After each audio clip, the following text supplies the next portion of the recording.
tell me what got going on that dirt. Yo, if I were podcasting, it would be insane. Knowledge flowing like the sweetest rain. Professor Bear on the mic, spreading wisdom wide. Of his thoughts, that's my pride, can't hide. With the voices in your ear, changing the game. If I rule podcasting, every thought we'd ignite. In a world of chatter, we'll spark in the fight. With Professor Bear, we're climbing to new heights. A Bear's thoughts podcast, shining bright in the night. Topics from the heart, never sounding the same. Got laughs and debates, never dull or bland.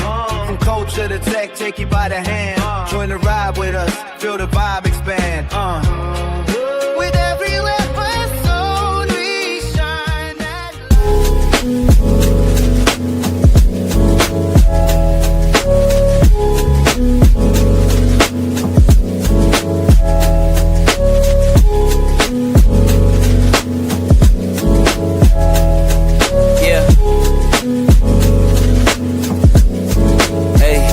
beginnings on the cusp. Not too old to adjust. Old dog, new tricks. Remember, I was just a pup. Something dirty in my cup.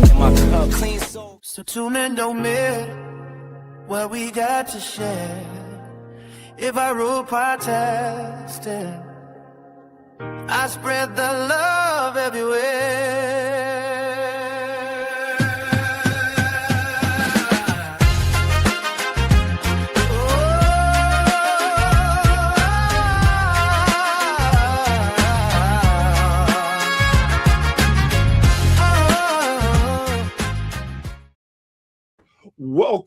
Welcome, and thank you for joining me today. I am Professor Burr, and this is a Burr's Thoughts. And the thought of today is, man, 2026 has been an amazing year so far. Now, if you have blessed me with watching any of my podcast over the last 2 weeks, you know that it has been really an amazing time getting to talk to so many different podcasters, close friends, meeting new people. It's been just tremendous and more of a blessing than I even imagined it would be. And speaking of good friends, I have my man, Rocky Shaw, Mr. 12 gauge himself. And it's one of those things when you get to meet people and y'all start carrying conversation and getting to know people, you kind of get familiar with a lot of things. And I can tell you, and I know I can say this with pride too. I know he is going to kick my butt when he sees me in person, because probably over the last 6 months, I promised him that I would be down to watch his show in person. But, you know, life is life. But I am going to make it this year. I promise. I would let you punch. I would get in the ring and let you punch me in front of the fans if I don't live up to that promise, and I don't want to get hit. So, how you doing today, sir? I'm doing awesome. I was kind of getting in the vibe there, dancing with the music she had going there. I love the intro. I would sing, but if I did, that me and you both would lose all the viewers we had. Oh man. So, I'm going to start with a question, and I know you've answered it before being on my show, but for those who didn't see that episode, tell me how you got to be a wrestling fan. Man, I got to be a wrestling fan because, I had one of the, I guess it doesn't really make me special, but I had a rough childhood growing up, you know. My dad, when I was born, my dad was in prison. You know, my mom was single mom trying to, you know, well, not single, but, you know, he wasn't present. And so we grew up like, I guess, that Gen X, you were outside and you would come home when the lights came back on. So you Yes, and the kids sir. just spread out through the neighborhood and you come back at a certain time. Yes, sir. Yes, sir. But, lacking that, I guess, role model, I had to look somewhere to find something. And wrestling is where I found that. Between that and martial arts, I loved my Bruce Lee, the Power Rangers, the Voltron, where it was really closer to Voltron at that point in time than we had a Power Ranger.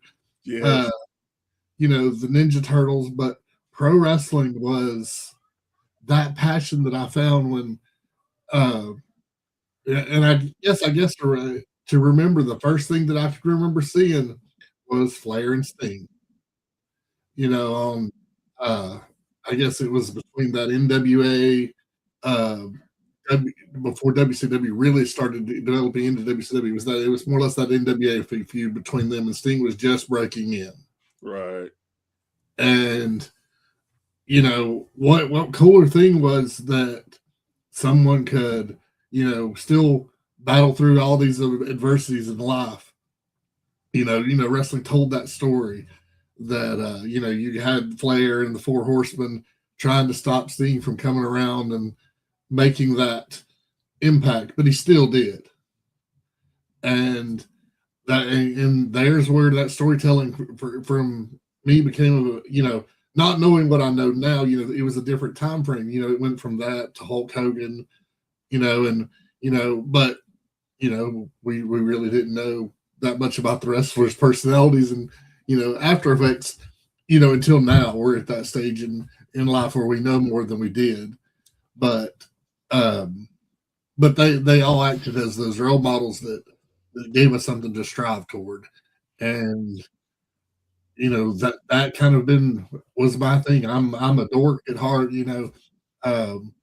If it goes from video games to pop culture like Highlander, things like that, that's where you'll find my inspirations. And I can relate a lot to that because, like you said, we were lucky to grow up where we could go out play. But if you heard the buzzing of that light coming on, you could be 10 miles away, but you were going to get home fast before that light showed up. Yeah, absolutely. And those times, again, to me, I think it helped develop wrestling, like you said, in a deeper way for us because they gave such of a well-rounded storyline that you couldn't help but get into it. Yeah. And I think it built a lot of people storytelling. How do I want to put that? It help our creativities, even if you didn't go into wrestling. For me, I know it helped my creativity on different things, and I didn't realize it. Like, I love doing artwork and stuff, but it has to be a certain system, and that came from wrestling for me. So, I definitely understand where you're coming from on that perspective. Yeah. So once you got older, how did you get into the wrestling business? Well, and that's the crazy part is I really got into wrestling late. I went through, I did life, we had, I guess I was married at 25. I've got two beautiful girls, and we went through one of those, life punches hard, and you really get to learn that as when you get about your age, you know exactly how hard life can hit you, and it develops that character in you that you go into that stage where we went through life. I was in my 40s, and my wife, uh, that she developed, well, she had a hereditary disease called polycystic kidney disease that she got diagnosed with. And it's basically a disease that consumes your kidneys. And there's no treatment for it. The only treatment there is a replacement. I mean, it had to have you a transplant. So we found out about that. Bang, there's one of those first big hits in life. Because I've got two girls. We're trying to look at this, and all the thoughts that go through your head through these processes is like, what would I do with raising two girls if my wife isn't there? And all those crazy things. So we both battled down and decided, hey, we're going to fight. We're going to do the best thing we can do. We both we're slacking like everybody else with life. We weren't in the gym doing things that we should have done. We were eating fast food, drinking Cokes. But knowing that the process that you do to kidney, they're going to give it, the hospitals, if you guys don't know, will give it to the person that's best going to make it look good on their record.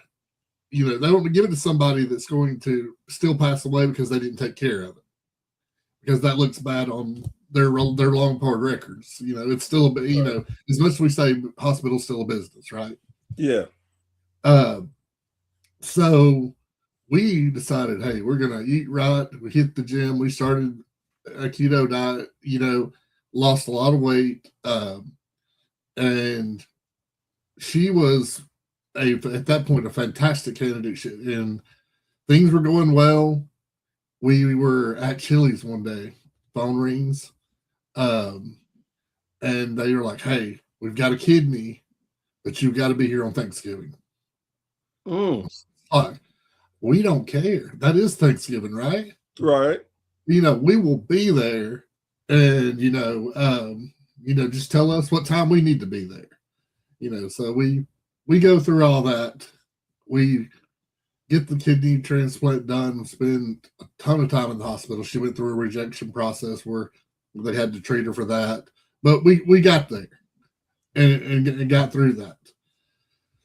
Well, during that process, it's a long story, but it makes sense in just a moment. It kind of ties together that my youngest daughter, when we were talking about dreams, and I've always been big about dreams and chasing your dreams, and kids will always call you on that they'll call you out on that spot that you weren't expecting. And I don't mean to interrupt you, but was that the lovely wife that just went behind you? That just dug behind me, yes. Oh, no, stop. Come back. No, you're not about to do that. How are you? Say hi. I did. Hi. I just had to say hi.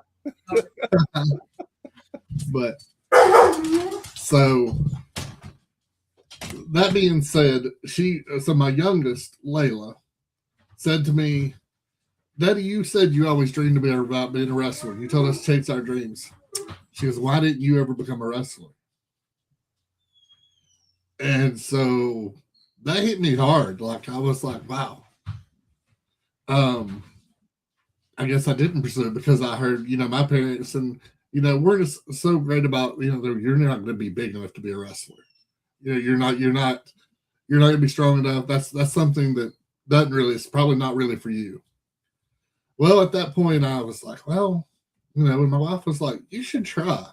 You already, at that time, I'd got in the gym, I'd put some good size on. And the thought was there, but still didn't really know where to go.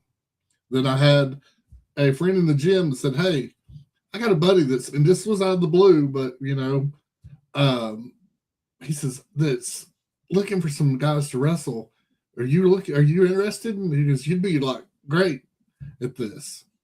And I'm like, yeah. Well, so before you know it, I was in the ring wrestling crazy because I really still didn't have training. We were I was with backyard wrestlers. I fell in with the first chance that I could get a hold of. And I was having fun, but you know, and we got through that process. I started learning. I got a pretty good social following, and was for that particular place was very popular at that point in time. It's probably the most popular wrestler they had. And then the real person here that was running a promotion gave me a call, said, "Hey, we want you to come over." Started talking to me, and I said, "Well, all transparency, let me let you know, I've been a kickboxer. I was trained in martial arts, but in a wrestling ring, I have no formal training. I mean, I was still grabbing people with my right arm to do suplexes." So, so they were like, "No, not a problem. We're gonna get you trained." So, I started training. I was at training every weekend, every time I could get another spot. Started with Mike Golden, wound up with Jimmy Wang Yang, and trained myself to death, you know, to get in that ring to enjoy it. And fortunately, it was a few years. It didn't last very long before, you know, life hit me again with something else. But that's kind of how I got to the process of thinking. I mean, I can't, you know, stress enough. I got to main event a Superstars here in a cage match with Big Dog. Got 2 awards on the wall for it. So, you know, I'm not going to complain. I did get there, and I got a taste of it, and I could have never had that opportunity. So I'm thankful for that time and the opportunity I had. Right. So, like you said, our kids will be just honest with us because they don't know any different. And I love to hear that your daughter challenged you to live out your dream. And sometimes we need someone to give us that push to do something that we always wanted to try. My wife, she pushed me into doing podcasting.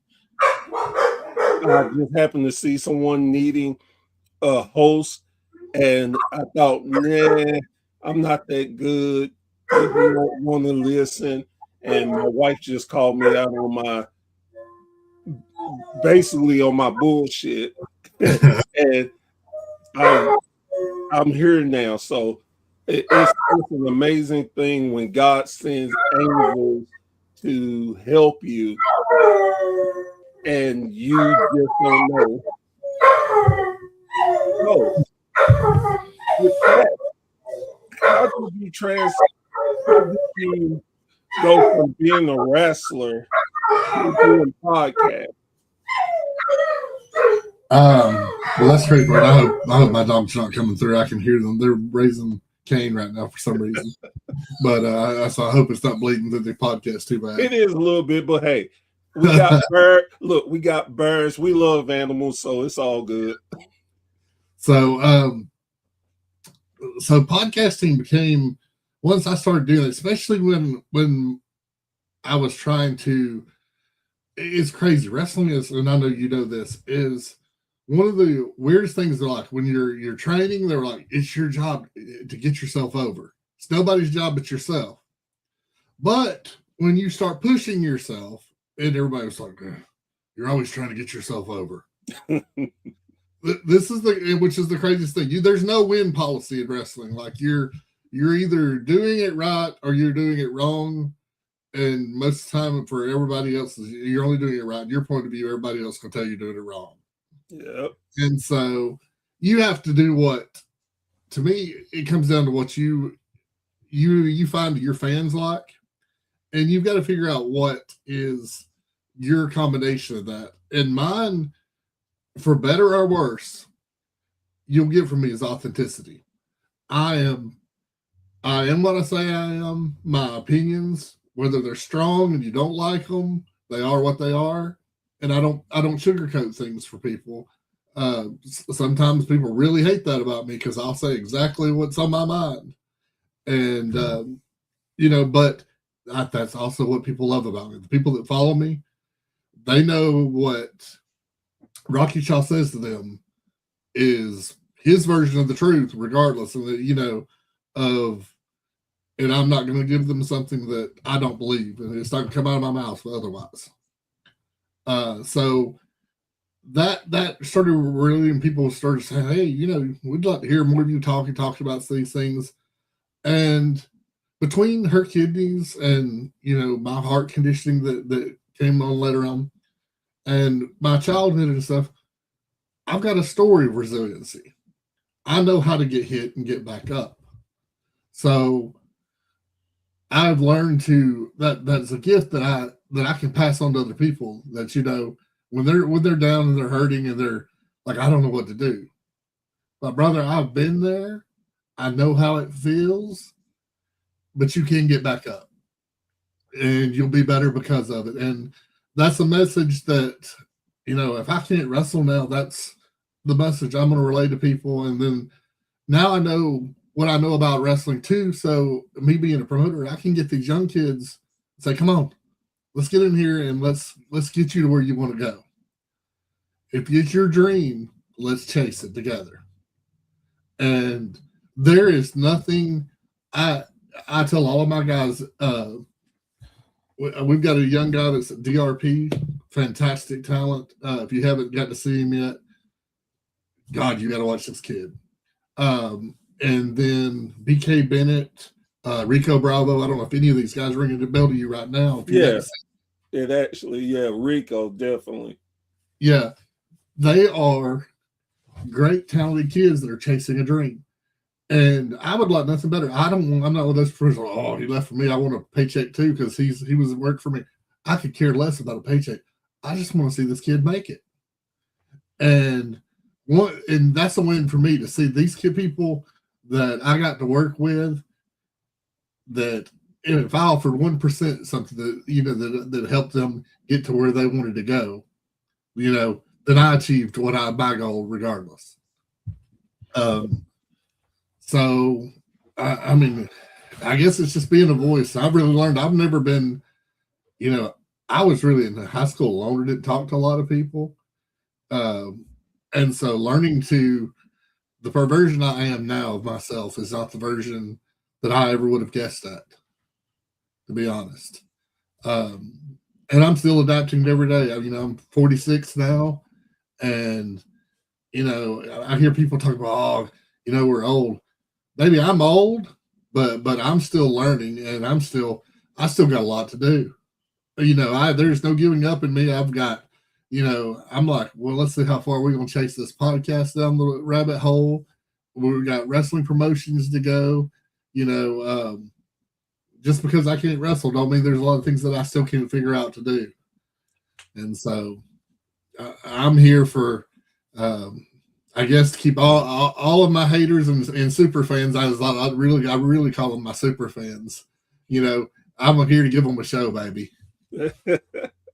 I love that. That is the attitude that everyone should have in life, because no matter what, like you said, you had a rough upbringing, but that's not stopped you from being who you are. And a lot of people need to understand that. And the one thing that quote I really dislike is when, life is hard, or life is the B word. And Yeah. I look at people, I'm like, no, life is life. None of us was promised anything in life. Some have it rougher than others. Some have it easy, but it's still life. And you just got to appreciate what you go through, what you went through, because you wouldn't be the person you are today without it.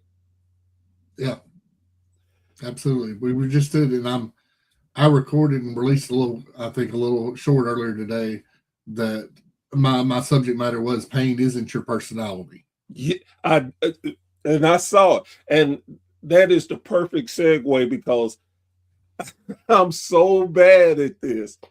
Guys and girls, if you watch my show any, the QR is for my guest.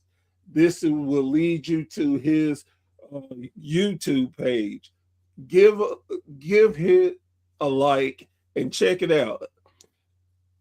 The message that he just put out, it is all inspiring, and it's not based on you have to be a wrestler. Anyone and everyone should listen to this message, and I promise you it's going to hit you in the heart, because you can tell how much he believes, and it's just a real message, and I appreciate that. Yeah, absolutely. And I'm finishing. I'm editing.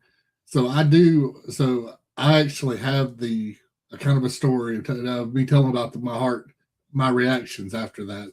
And so there's like a 10-minute little video that's going to go up the next day, probably by the weekend, that will kind of carry you over that story as well too. And you actually hear me give you my heart thought moments, in silence, where I tell you how I reacted to it and how it made me feel.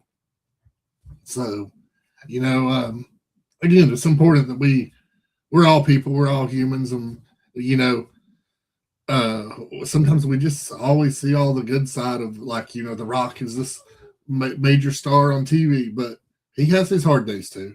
Oh yes, So we're human, and I would dare anyone to challenge that, because in my estimation, if you challenge that, you're lying to yourself.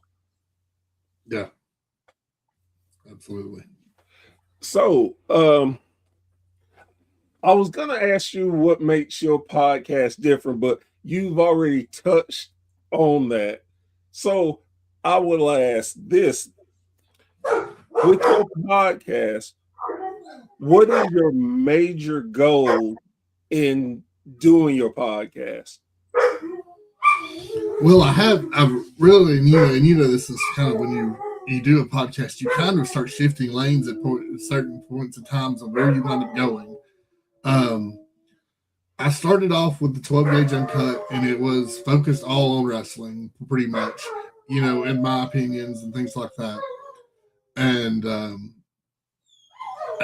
since then, I've started shifting over to this is what I was talking about, is the 12 gauge mindset, and that's the series that I guess that I'm really going to start focusing on, is what it takes to be that resilient person, how to take life's hits and turn those into something good, turn that into a story that you can tell and help others, and turn it into something. I mean, when something like that happens, there's a lesson to be learned out of it. I mean, it might suck going through it, but there's only one way through it. One way to finish that is to go through it. You got to get to the other side. And once you go to the other side, you know exactly.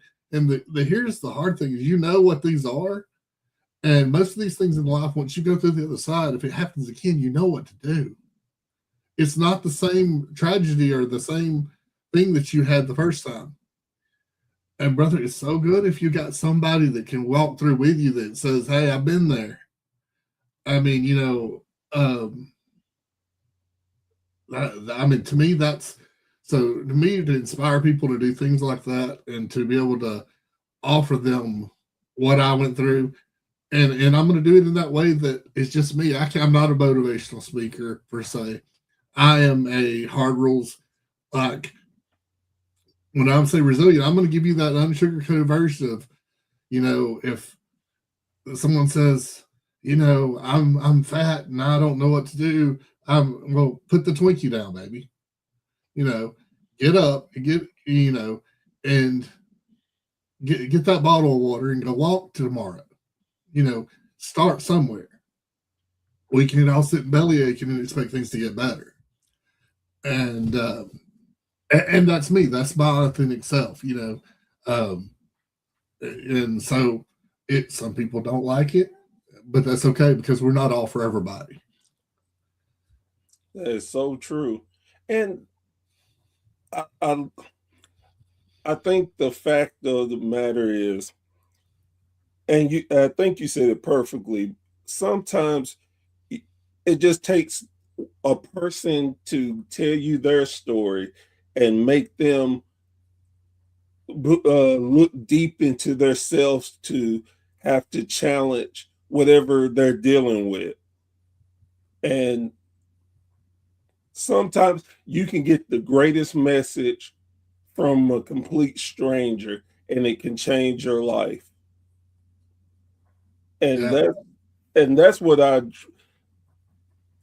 it's almost like and I don't want to get too religious or anything, but we are angels with messages that God has put out through us to help people we don't know, and we don't have to know it. The only thing we know is we have to share our message. Yeah, 100%. And I like when I hear different people tell their stories, because something in their story could, like I said, trigger you to, like, you know what, I've been whining about this, and this man has went through all of this, and he's standing, he's smiling, and he's proud. Man, the problem I kept thinking was the world ender ain't that bad. I could get up on my feet, dust myself off, and go and do what is right. Yeah. Yeah. I often tell people when they say, oh, his life or this life is worse than this or whatever, it's like, it can always be worse. Worse is a deep hole. For everybody's perspective, it can be a lot deeper for somebody else than what you think yours is. Yeah. And so I reflect on last year, one of my good buddies lost his son. And I don't know what could be worse than that. In my opinion, that's the hardest thing that I had to stand by him through, and it's still going. I mean, it's still going in barely a year out. I mean, what do you say? I can't sit there and complain about my life anymore because, man, that's hard. It's one of those things, like, I lost my father, it'd be 7 years in March. And I always said, when people had tragedies, I felt like unsincere, that I'm like, I'm so sorry for your loss, and I know what you're going through. I didn't. I have both my parents. So when I lost my father, where people were, and I'm not saying they wasn't generally sorry for what I was going through, but it just didn't hit the same. I just didn't want to hear it. And that's when I find other people have tragedy, I just try to be as sincere as possible and never say I know what you're going through, because even if it's similar, you still don't know. Yeah, it's all that level of perspective that you have. Until you've been through something similar, you don't know, and then you, as you said, you still don't know, because from their perspective of how it happened and what happened in their life, it's a whole different thing. Definitely. So, if I was coming to you at your school and I'd like, hey, I want to be in wrestling, but I don't want to be a wrestler. I think my gift would be podcasting. I need some advice. What would you tell me to give me some advice in podcasting? Well, I think it's definitely, as you said, podcast. So it's going to be one of those get in where you fit in kind of things. And if the podcasting is you got to love it. First of all, the person's got to come to me and say, this is going to be a passion. This is what I want to do. Because if it's not, you're going to quit in 3 months. I mean, as you know, wrestling's hard, but podcasting is hard too. I mean, there are days when and I know you go through it. I don't know that a creator who doesn't. That you look at that camera and you're like, I don't want to press record. I don't want to sit in front of that today. I don't want to expose myself to the criticism that people are going to give me for talking about whatever I want to talk about, because they'll find something that, maybe I said too many times, or, or I said one of my country words, and they're like, and there's an there. So, but it's got to be a passion that you got to love to push through and do that. So just like wrestling, it's the bumps. If you're in the ring, taking those bumps, those are physical, but taking bumps in the podcasting realms is that, my feelings. These people are they don't like my voice. My nose is too big. I challenged Triple H with that honker. So, but yeah, I mean, so that's what I would do is, and then start off with, you don't have to go the most expensive thing, a phone, a good camera. Right now, we're so blessed with the fact that an iPhone camera is crazy good compared to what we had when we started out. Oh, yeah. I mean, you could really pull off a really good podcast without having a great amount of equipment. But you've got to find something you can talk about that you enjoy talking about. Because if you're just going to make one of those, I hear people always talking about, what should I talk about? Yeah, what will people listen to? Well, I can talk about skateboarding, but I don't know the first thing about skateboarding and hate it. I mean, as far as I'm not going to put myself on wheels. I'm too big to be flying around on wheels. I definitely know the feeling. So, and people are going to find that's not authentic, so they're not going to listen to me, which makes sense. But if I love wrestling, if I love my podcasting subject, then people are going to connect. They're going to find out that authentic situation that I present to them, and that we can connect. Because my personality there may be 1,000 people that, that makes sense. This is, we like Rocky. There's probably 7,000 will be like, I don't really like his voice and whatever. But if I'm for those 1,000 people, then I'm for those 1,000 people. We all have our audience, and we touch it. We're meant for somebody. Right. We're not for everybody. And that's why there's joy and diversity of all of us and our voices and how we approach things, because we're going to connect with somebody that you can't connect with, and I'm going to, the same way. There's different levels, and I guess again, it goes back into that life perspective, of who we connect with. But be authentic, be yourself, and find out, do something you love. Life is too short to do something that you don't love doing. In this age and era, I tell people more than all that we grew up, and a lot of my parents were factory workers or whatever, and maybe they had to do that for the time being. But now we're in that generation where these kids don't have to do anything they don't want to do. There's almost anything out there that you can find and make money at, and it usually is what you like. Social media now is no longer social media. It's interest-based media. So if you have an interest and you know how to talk about it, sell it, do something with it, you can make money. I mean, if people can sell pictures of their feet and make 10 grand a month, I'm pretty sure that you can sell your Pokemon cards or whatever that you love to do and make a living. And, do it. Don't die miserable. That is probably the best thing I've heard this whole month. Don't die miserable. Do what you like, because life is too short. It's me and my wife were talking about it, and I was telling her, I was like, boy, my mind keeps thinking I'm a teenager. My body quickly tells me I'm an old man. Sit down. And it's just that drive. And it's like, man, I really want to do something with my knowledge. And doing wrestling, it's like, man, all those years of watching so much wrestling and all the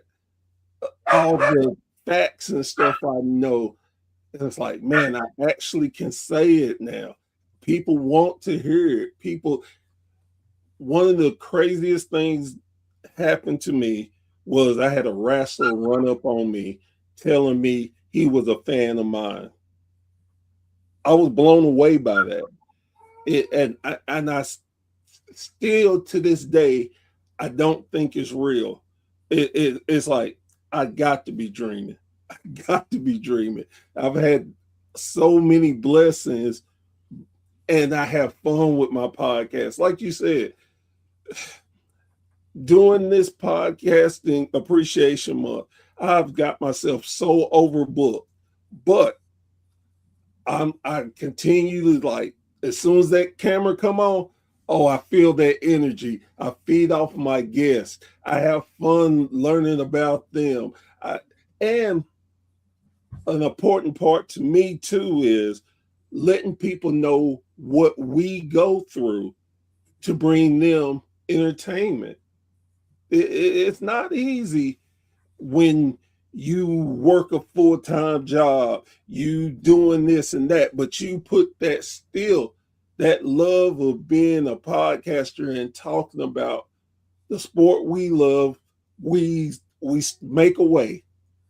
And even when we have down days, we try not to show it, because going back to what you said, we are trying to be positive for somebody that is not having a great day or going through something.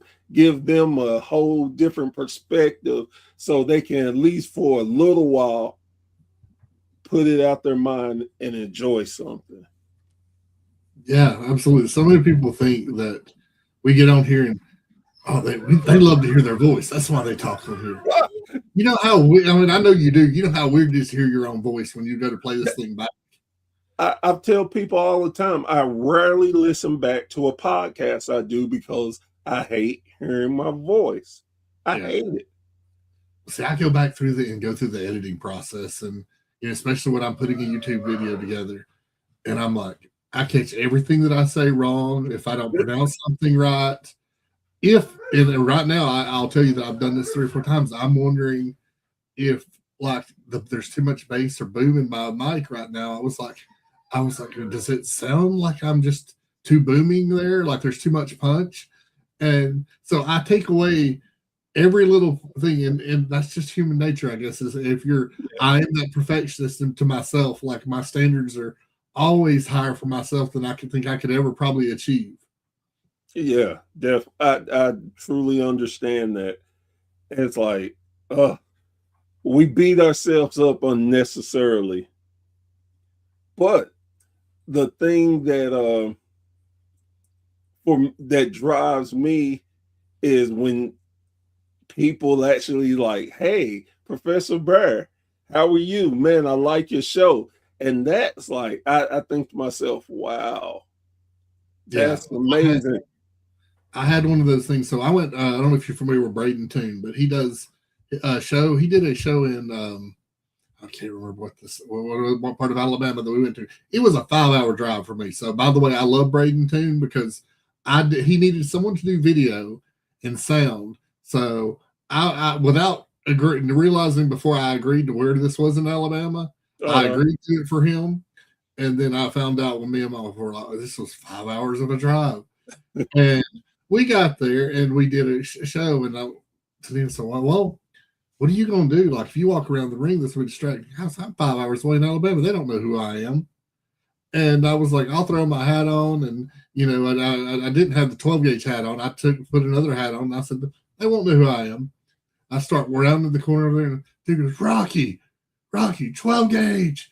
And there's 3 people in this big crowd that are just charging toward me over there. And they were like, "Yeah, man, we love you, and we watch your stuff, we follow you, and we've been trying to get to a show in Georgia." And I'm like, "Okay, wow." I was like, I reached someone here, in 5 hours away that still knew me, and because I always tell people, for the most part, you think when people say my kids, around here, they go, "You're famous in Rome." I was like, "Honey, but Rome's a small circle. So I'm famous in a small pocket in a circle."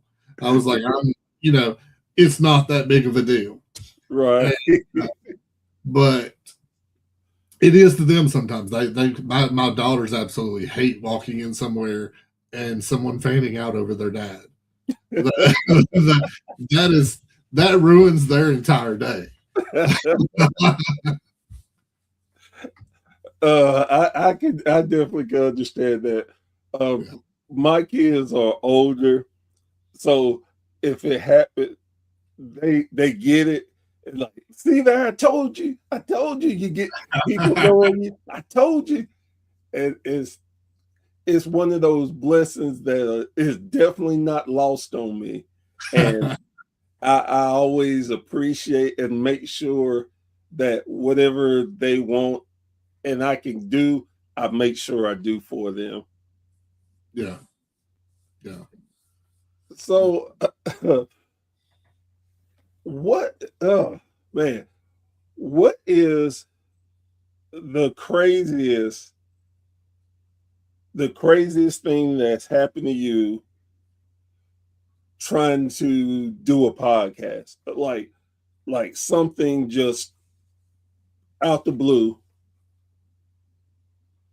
Out the blue. I would have to say out of the blue is people sending very unsolicited pictures while I was on the podcast to me directly. What? Yeah. And you're sitting there in the screen, you're like, yeah, that's the craziest thing I've had happen. But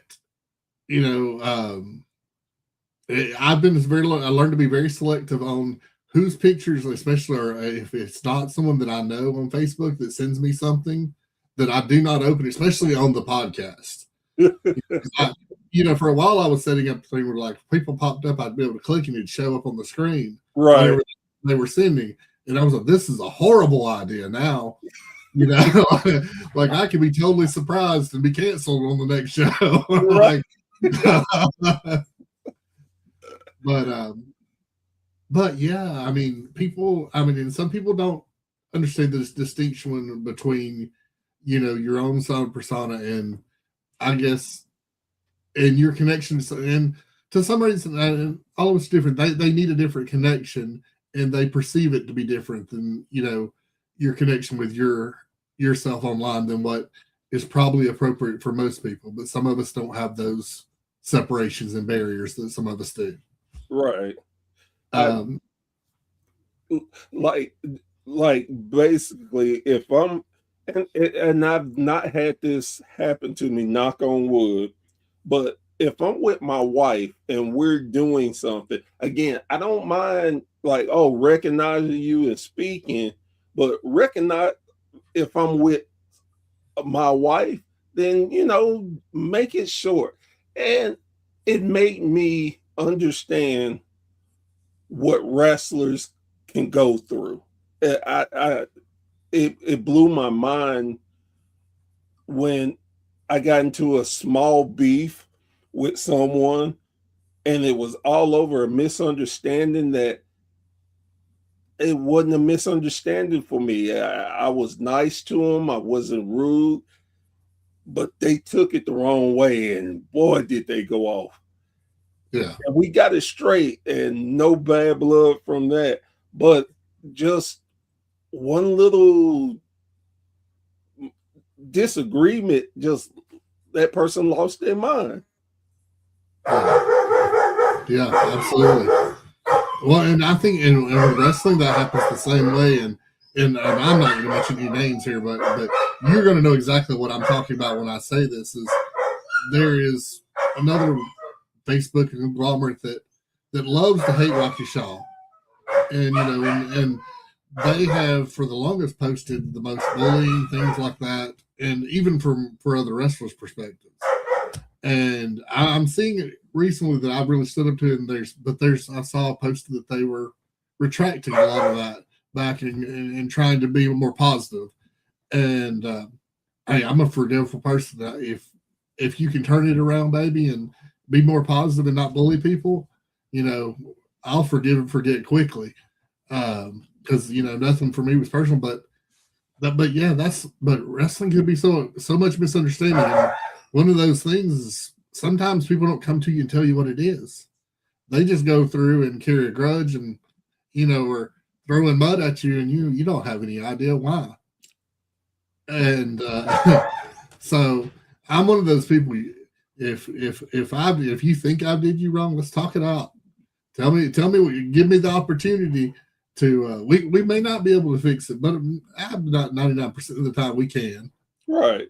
I mean, because it's just the way, you either probably took something I said wrong or I took something you said wrong. And in more of the cases than not, neither one of us probably meant it that way. Exactly. And another reason why I wanted to do this appreciation month so bad was to show people that we all can get along. We can do business together. I know most of us want to be bigger stars. I'm gonna say stars, but want to make money and do different things. But there's so many of us out there that it's like, man, if some of my fans become your fans and leave me, I'm not mad at that. It's okay, because in the end, to me, this is all about the sport we love, and why not work with somebody else and have fun and build a network? You never know who could help you get to the next level or teach you something that you didn't know. Absolutely. I'm always looking to go.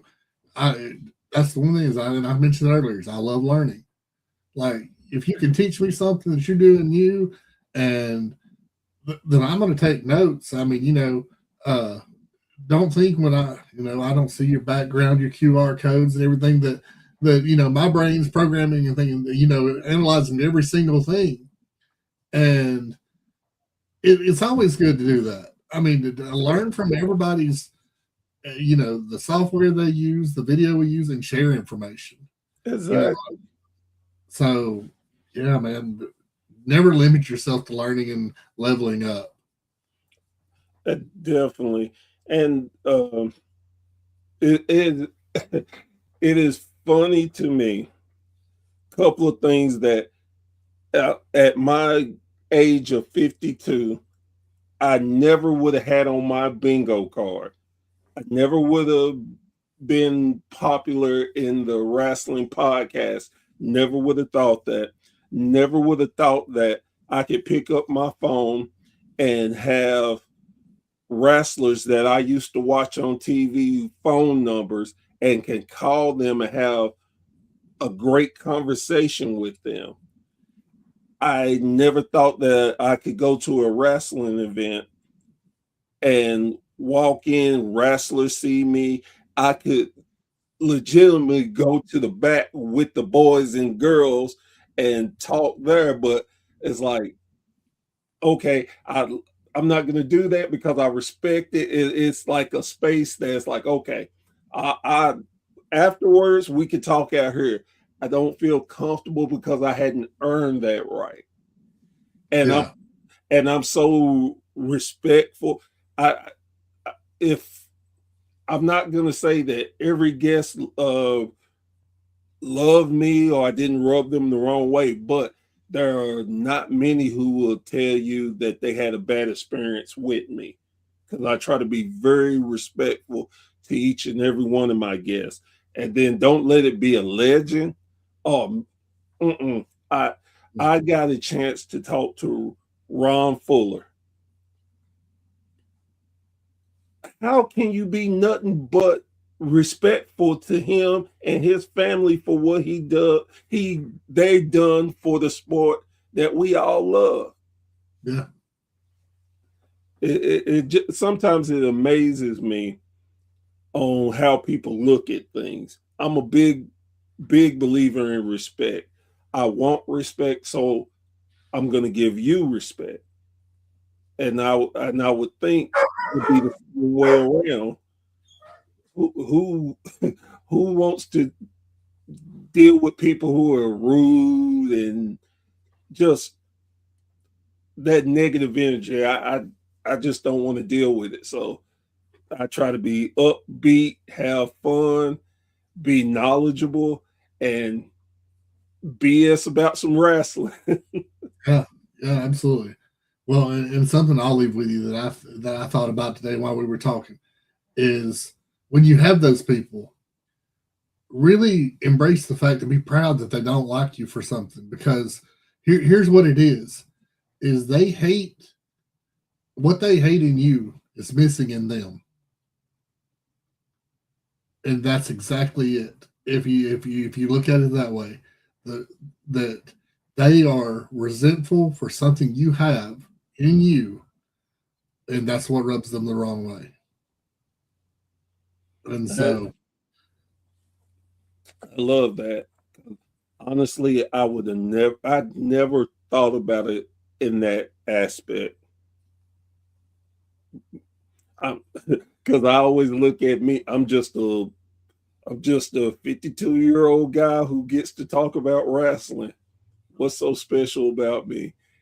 yeah, Now, of course, I find myself special, but I'm like, if you're upset or jealous at me, it's like, man, I'm just me. I ain't super special. It's not like I'm Chris Van Bleek. but so many people lack the courage to take that and go do it. They want to do something too, just like that. They just are too afraid to jump. And it's funny. I meant to mention this earlier with your daughter saying, "Why won't you do it?" I've had a similar talk with my kids when they were younger, and I specifically told them, "Don't let fear stop you from trying." I said, if you don't learn anything else from dad, dad had opportunities and he let fear stop him from trying. I don't want y'all to do that. I want y'all to be able to look back at your life and say, hey, at least I tried this. At least I tried this. At least I tried this. It may not have worked, but it didn't work. At least I knew and tried it versus, oh man, I wish I would have tried this when I had the chance. Yeah, absolutely. Absolutely. But so I want to thank you for coming on the show once again. And you're one of those rare guests that's going to be back in February. We're going to get into the promotion then. But All right. I really want to thank you so much for everything you have done for me.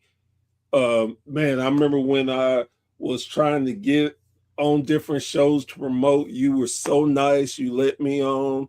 We've had a great relationship since.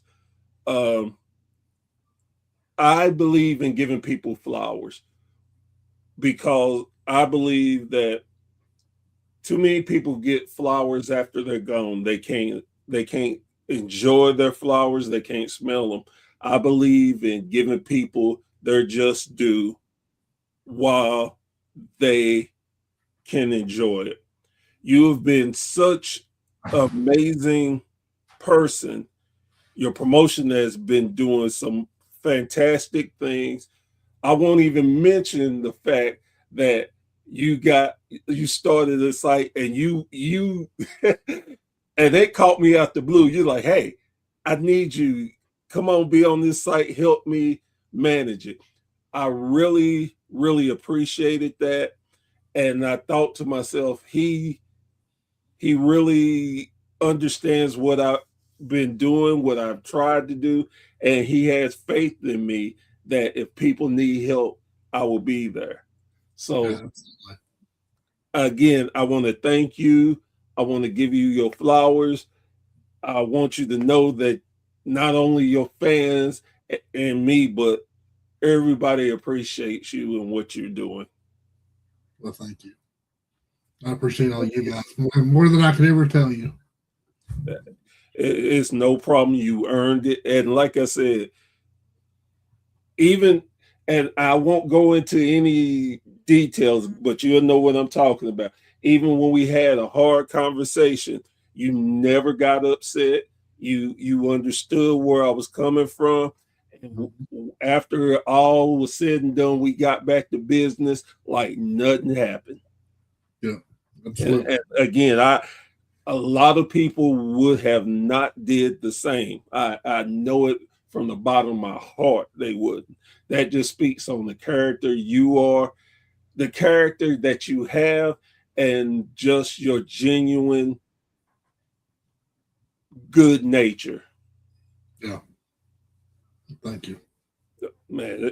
And again, I promise you I will be down sometime this year. I've been working on it. It was actually I had I think it was November. I was gonna sneak down there, and something came up. I'm like, man, this. But I will be getting down there very soon, and so we can hang out. Okay, awesome. I look forward to it. Again, thank you so very much, man. Guys, girls, thank you so much for joining me around the campfire with another fantastic story about podcasters. Man, I know a lot of times we make it seem easy, but we put in some hard times and work to entertain y'all, to give y'all history lessons, and just to help y'all be able to forget about your troubles for at least a minute. So, and as I always love to say, man, go and support your local indie wrestling. I promise you, you will have a very good time.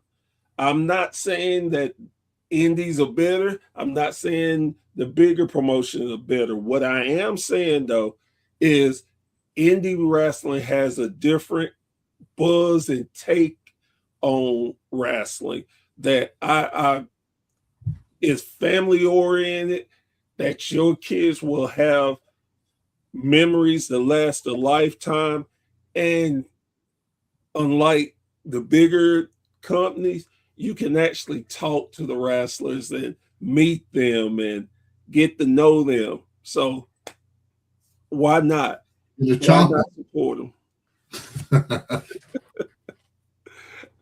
With that being said, I am Professor Bear.